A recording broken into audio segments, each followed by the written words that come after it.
When blast moisture increases, the top gas temperature rises. This happens because of an inverse relationship when the raceway adiabatic flame temperature or RAFT drop, the top gas temperature climbs. Understanding this balance is key to furnace control. Moisture introduced through the tubes react with uh, the hot coke, red hot coke. The reaction carbon plus the steam forming carbon monoxide and hydrogen is strongly endothermic.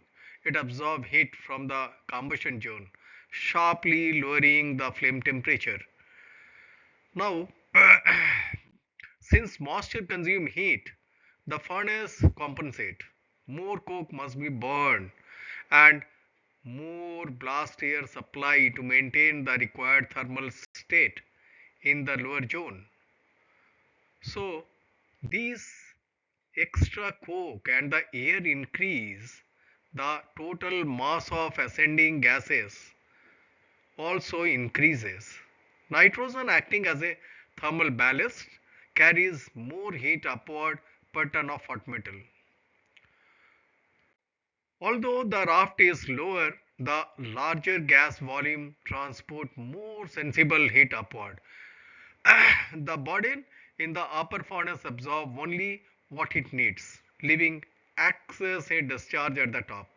This raises the top gas temperature by about 9 to 11 degrees Celsius for every 10 gram of moisture per normal meter cube. So this as a thumb rule can be adopted for further calculation. The thermal sponge is basically the thermodynamic impact that we have to see. Steam act like a thermal sponge. The endothermic reaction absorb around 27-20 kilocalorie per kilogram of carbon.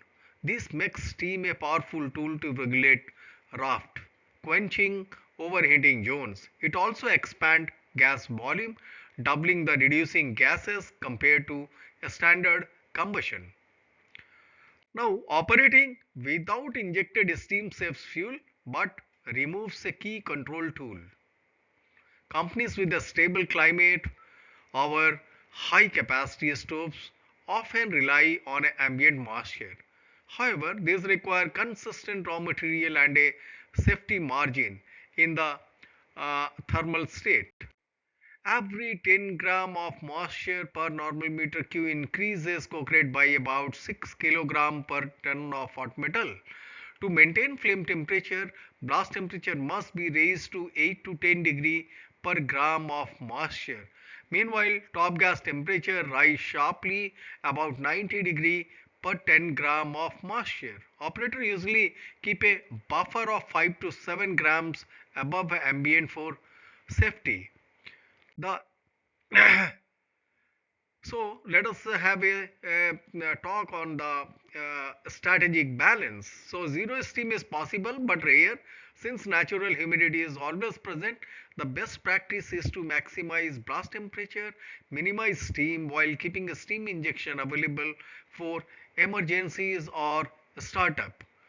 So now we can conclude, we can see that technical gains steam stabilizes the process by compensating for humidity fluctuation. It accelerates reduction by producing hydrogen, improves gas flow by lowering viscosity, and act as a rapid thermal break.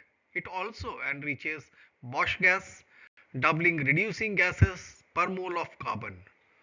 Now, as for the technical loss is concerned, uh, steam is costly. It absorbs large amount of heat, increase coke rate, demand high blast temperature, and raise top gas temperature.